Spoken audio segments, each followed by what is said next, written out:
த்ரிஷா படத்தில் இருக்காங்களா இல்லையா? ஒரு பக்கம் டான்ஸ் ஆடி இருக்காங்க, பாட்டோட லிரிக்ஸ்லாம் கேட்டால் அப்படி தான் இருக்குன்றாங்க. இன்னொரு பக்கம் இருக்கிறதுக்கு வாய்ப்பே இல்லைன்றாங்க. உண்மையாகவே இருக்காங்க. அப்புறம் இந்த பிரேம்ஜி வைபவ் பேசுறதெல்லாம் நீங்கள் கணக்கிலே எடுத்துக்கூடாது. வாயில் வந்தது அடிச்சு விட்றாங்கன்னு தான் நான் நினைக்கிறேன். சாதாரண ஒரு 300 பேர் கூட படிக்காத ஒரு வெப்சைட்டாக இருக்கும். ஆனால் அவங்களுக்கு பதில் சொல்லிட்டு உட்காந்துருப்பாரு. அப்போ அந்த டெடிக்கேஷன் வந்து இங்கே இருக்கிற நடிகர்களுக்கு இருக்கான்னா யாருக்குமே இல்லை. ஆனால் ஆசை மட்டும் நிறையா இருக்குது. 1000 கோடி வசூல் பண்ணி அவங்களுக்கு நோக்கம் என்ன அப்படின்னா, இந்த படம் ரிலீஸ் ஆகும்போது விஜயகாந்த் தியேட்டரில் கொண்டு வந்து உட்கார வச்சு அவருக்கு முன்னாடி இதை போட்டு காமிக்கணுங்கிறது தான் அவங்களுடைய ஆசையாக இருந்திருக்கு. ஆனால் அவங்க எதிர்பாராத விதமாக விஜய் வந்து அதெல்லாம் யோசித்து பார்த்துட்டு இல்லை இந்த வேலையை நம்ம இப்போ செய்யக்கூடாது அப்படின்னு அவர் தெளிவாக முடிவெடுத்து வேண்டான்னு சொல்லியிருக்காரு. ஆனால் கட்சிக்காரர்கள் கேட்கணும்.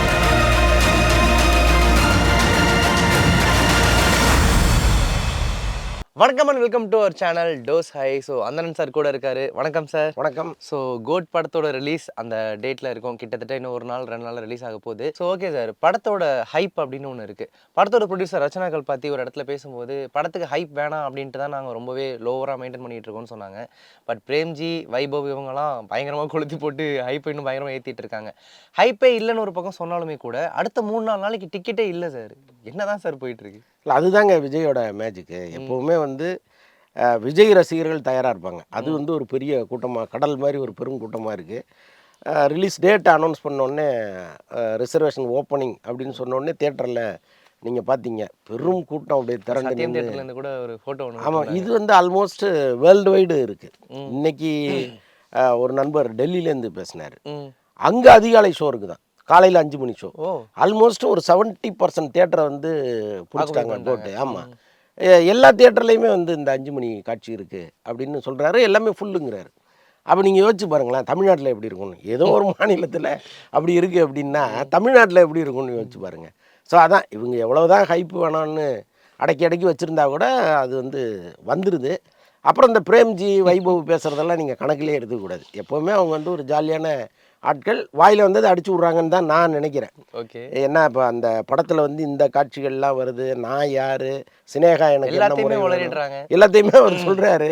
நேற்று அவங்க அர்ச்சனாட்ட பேசும்போது கூட இப்படி பிரேம்ஜி சொல்கிறாருங்கும்போது அவங்களே பயங்கரமாக விழுந்து சிரிக்கிறாங்க. ஸோ அப்படிங்களா, அப்படி சொன்னாராங்கிறாங்க அவங்க. ஸோ அதனால் வந்து படத்தில் அதெல்லாம் இருக்குமான்னு தெரியல. பட் சும்மா அவர் அடிச்சு விட்றாங்க. அவங்க 1500 கோடி வரைக்கும் வசூல் பண்ணும் அப்படின்னு பிரேம்ஜி சொல்றாரு. தமிழ் சினிமாவின் முதல் 1000 கோடி வசூல் பண்ண திரைப்படமா கோட் இருக்குமா? இல்லை, அப்படிலாம் எந்த படத்தையும் நம்ம சொல்லவே முடியாதுங்க. அப்படி ஒரு படமும் தமிழில் 1000 கோடி தொட்டதாக எனக்கு தெரியல. இன்னொன்று, அதற்கு வந்து நிறைய நெட் ஒர்க்கு, நிறைய ஹோம் ஒர்க்கு நிறைய பண்ணணும். என்னென்னா, இப்போ இந்த படம் நம்ம நடித்ததோடு முடிஞ்சிருச்சு அப்படின்னு போயிடுறாங்க. இது மற்ற நடிகர்கள்ட்ட இருக்கான்னா இல்லை. இப்போ மற்ற மாநில நடிகர்கள் என்ன பண்ணுவாங்கன்னா, அந்த படத்தை கடைகோடி வரைக்கும் கொண்டு போய் சேர்க்கறதுக்கான வேலைகளை அவங்களே பார்ப்பாங்க. இறங்கி ப்ரொமோட் பண்ணுவாங்க. இப்போ விரலா ஷாருக்கான்லாம் அவ்வளோ பெரிய நடிகராக இருக்கார்.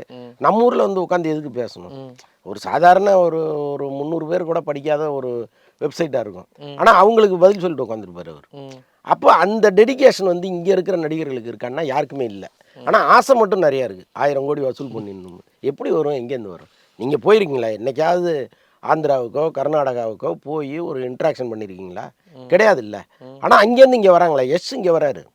கேஜிஎஃப் ரிலீஸ் ஆகும்போது எஸ் ப்ரெஸ் மீட்டு இங்கே நடந்தது. வந்து மணிக்கணக்கில் ப்ரெஸ்ஸில் பேசிகிட்டு இருந்தார். அப்போ இந்த டெடிக்கேஷன் இல்லாத வரைக்கும் நீங்கள் 1000 கோடிங்கிறது கனவு தான். சும்மா சொல்லிக்கலாம். நம்ம 1500 கோடிலாம் வாய்ப்பு இல்லைன்றீங்க. ஒரு வேலை படம் தாறுமாறாக பிச்சுக்கிட்டு போய் ரொம்ப நல்லா இருக்குன்னு இப்படி எப்படி காந்தாராவுக்கு ஒரு பேர் ஒன்று வந்துச்சு. ஸோ அந்த மாதிரி வந்து ஒரு பேர் ஒன்று வந்ததுன்னா அது தடுக்க முடியாது. பட் அந்த அளவுக்கு வந்து ஒரு கமர்ஷியல் படம் இருக்குமாங்கிறது இருக்குல்ல, டவுட்டு தான். அண்ட் பிரேம்ஜி சொல்லியிருந்தாரு, படத்தில் விஜயோட காரில் CM 2026 அப்படின்லாம் வருது அப்படின்னு. ஸோ படத்தில் நிறைய அரசியல் குறியீடுகள் இருக்குன்னு நினைக்கிறீங்களா? நிச்சயமாக இருக்காதுன்னு அவங்க அர்ச்சனா சொல்கிறாங்க. ரொம்ப பயமும் அவங்களுக்கு இருக்குது. ஏன்னா இப்போ கவர்மெண்ட்டு விஜய் மீது ஒரு நிச்சயமாக ஒரு கோபம் இருக்கும். ஏன்னா அவர் கட்சி ஆரம்பிக்க போகிறாரு. 2026 ஒரு பலம் வாய்ந்த கட்சியாக அவர் நிற்பார். அப்போ மற்ற கட்சிகளை சமாளிப்பதை விட விஜய் கட்சியை சமாளிப்பதுங்கிறது ஒரு மிகப்பெரிய பிரச்சனையாக அவங்களுக்கு மாறும்.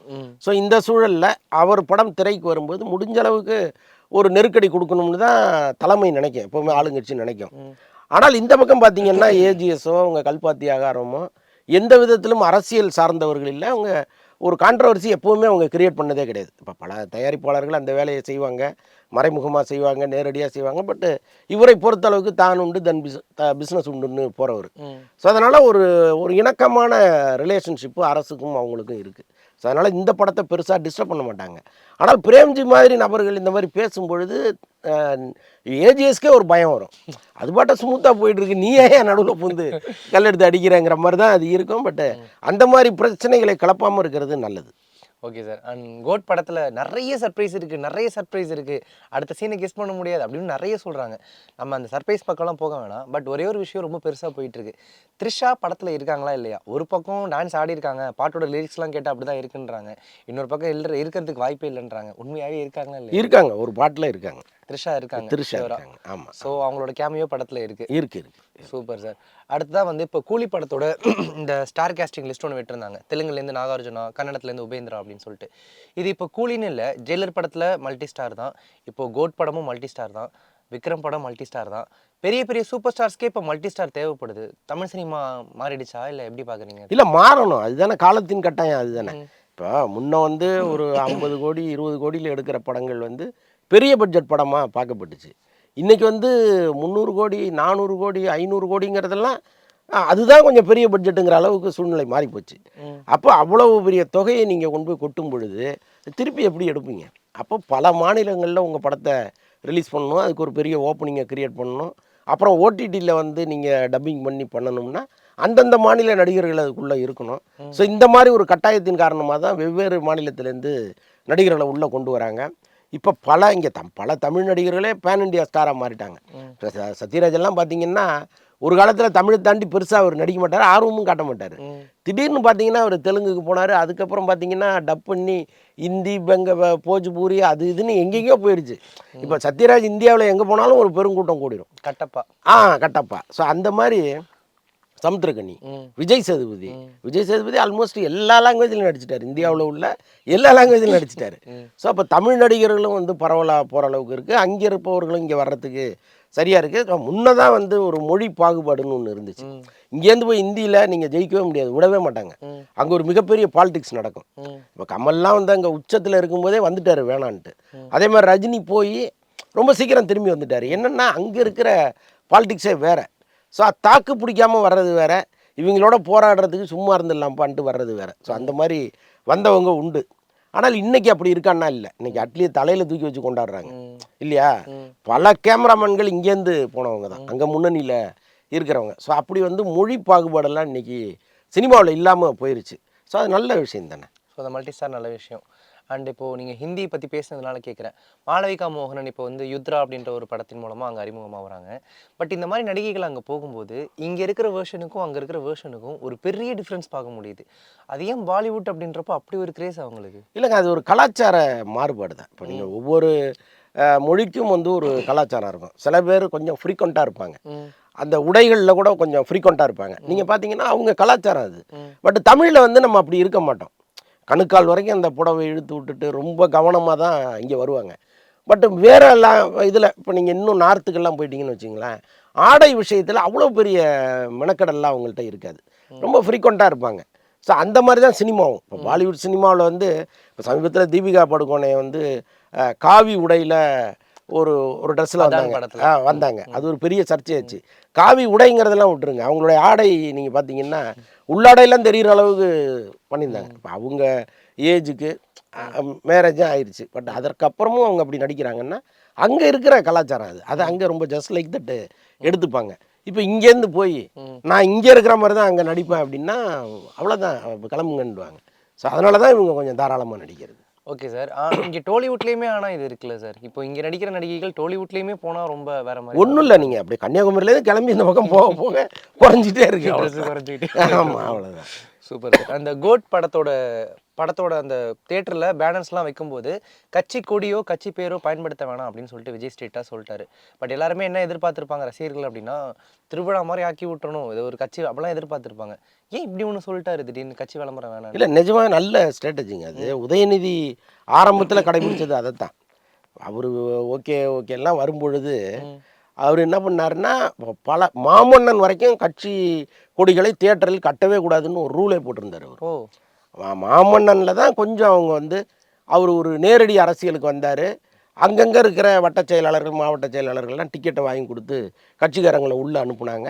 போகிறவங்க சும்மா இல்லாமல் கொடிகள் அது இதுன்னு கட்டி அதை இந்த தியேட்டரே வேறு மாதிரி மாற்றி விட்டாங்க. எம்ஜிஆர் காலத்துக்கு பிறகு தியேட்டரில் கட்சி கொடி கட்டின படங்கள் பெருசாக எதுவுமே இல்லை. விஜயகாந்தே அரசியலுக்கு வந்தப்போ கூட கட்சி கொடிகள் வந்து தியேட்டரில் இருக்காது. ஸோ அதை வந்து கவனமாக பார்த்துக்கிட்டாங்க. ஏன்னா பொதுமக்கள் வந்து போகிற இடம், இப்போ குழந்தைகள் பெரியவங்க எல்லாருமே வர்ற ஒரு இடத்துல நீங்கள் ஒரு குறிப்பிட்ட கட்சி கொடியை கட்டினீங்கன்னா நம்ம ஏரியாமல் ஒரு அவர்ஷன் வரும். இன்னொன்று இப்போ மாற்று கட்சியை சார்ந்தவர், இப்போ விஜய் வந்து ஒரு நடிகராக ஒருத்தருக்கு பிடிக்கும். அவர் வந்து திமுகவில் இருப்பார், அண்ணா திமுகவில் இருப்பார், கம்யூனிஸ்டில் இருப்பார், கமலஹாசன் கட்சியில் இருப்பார், எல்லா கட்சியிலும் இருப்பார். ஆனால் விஜயை ரசிப்பார். நீங்கள் அங்கே கொடியை கட்டும்போது ஆட்டோமேட்டிக்காகவே நமக்கு உள்ளே போகிறதான்னு ஒரு எண்ணம் வந்துடும். அப்போ விஜய் வந்து அதெல்லாம் யோசித்து பார்த்துட்டு இல்லை இந்த வேலையை நம்ம இப்போ செய்யக்கூடாது அப்படின்னு அவர் தெளிவாக முடிவெடுத்து வேண்டான்னு சொல்லியிருக்காரு. ஆனால் கட்சிக்காரர்கள் கேட்கணும். அது ஒன்று இருக்குது. இப்போ புதுசாக ஒரு துணியை வாங்கிட்டீங்கன்னா உடனே கட்டணுங்கிற ஆசை வரும்ல. இப்போ தானே அறிமுகப்படுத்தியிருக்காங்க, எங்கடா போய் கட்டுறதுன்னு தவிச்சிட்டு இருக்கும்போது படம் வருது, கட்டுறா சொன்னால் பார்த்துக்கலாம் அப்படின்னு கட்டினாங்கன்னு வைங்களேன், ஆபத்து அவங்களுக்கு. அது வந்து தயாரிப்பாளர் தலையில் போய் முடிஞ்சிடும். இவ்வளவு தூரம் செலவு பண்ண ஒரு தயாரிப்பாளர் நீங்கள் அரசியல் ரீதியாக ஒரு விஷயத்தை முன்னெடுக்கும் போது பாதிப்பு அவருக்கு தான் ஆகும். ஸோ அதை கவனமாக தவிர்க்கணும்.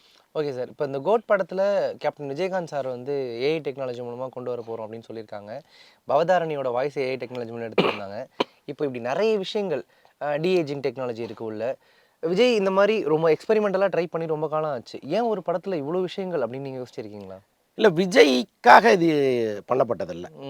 ஆக்சுவலாக வந்து விஜயகாந்த் உயிரோடு இருக்கும் பொழுது கதையில் வந்து ஒரு முக்கியமான திருப்பம் அல்லது ஏதோ ஒரு முக்கியமான இடத்துல விஜயகாந்த் வரணும்னு அவங்க விரும்பியிருக்காங்க. ஆக்சுவலாக வெங்கட் பிரபு யாரை கொண்டு வந்தால் நல்லாயிருக்கும்னு அப்படி பேசும்போது விஜயகாந்த் சார் வந்தால் எப்படி இருக்கும் அப்படின்னு எல்லாருமே சொல்லியிருக்காங்க. அடடா சூப்பராக இருக்கேன் அப்படின்ட்டு விஜயகாந்த் வீட்டில் போய் பேசி பிரேமலதா அப்போவே சரிங்க, ஆனால் வந்து அது சரியாக இருக்கணும், கரெக்டாக இருக்கணும் அப்படிங்கிற மாதிரிலாம் அவங்க சொல்லிட்டாங்க.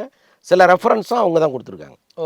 அந்த பழைய படத்தில் உள்ள ரீல்ஸ், கேப்டன் பிரபாகரன் படத்துலேருந்து சில ரீல்லாம் கொடுத்து ஹெல்ப் பண்ணியிருக்காங்க. இப்போது அவங்களுக்கு நோக்கம் என்ன அப்படின்னா, இந்த படம் ரிலீஸ் ஆகும்போது விஜயகாந்தை தியேட்டரில் கொண்டு வந்து உட்கார வச்சு அவருக்கு முன்னாடி இதை போட்டு காமிக்கணுங்கிறது தான் அவங்களுடைய ஆசையாக இருந்திருக்கு. ஆனால் அவங்க எதிர்பாராத விதமாக அவர் இறந்துட்டார். ஸோ அதனால் ஏஐ டெக்னாலஜிங்கிறது உங்கள் படத்துக்குள்ளே இதெல்லாம் பண்ணால் நல்லாயிருக்கும், முழுக்க முழுக்க டெக்னிக்கலாக இந்த படம் சவுண்டாக இருந்தால் எப்படி இருக்கும் அப்படின்லாம் டிஸ்கஷன்லேயே பேசப்பட்டது தான். அது இதுக்கும் விஜய்க்கும் சம்மந்தம் கிடையாது. விஜய்கிட்ட சொல்லும்போது அடடா சூப்பராக இருக்கே பண்ணுங்க அப்படின்னு ஒரு சொல்லியிருக்காரு. ஸோ அப்படி தான் அதுக்குள்ளே வந்தது.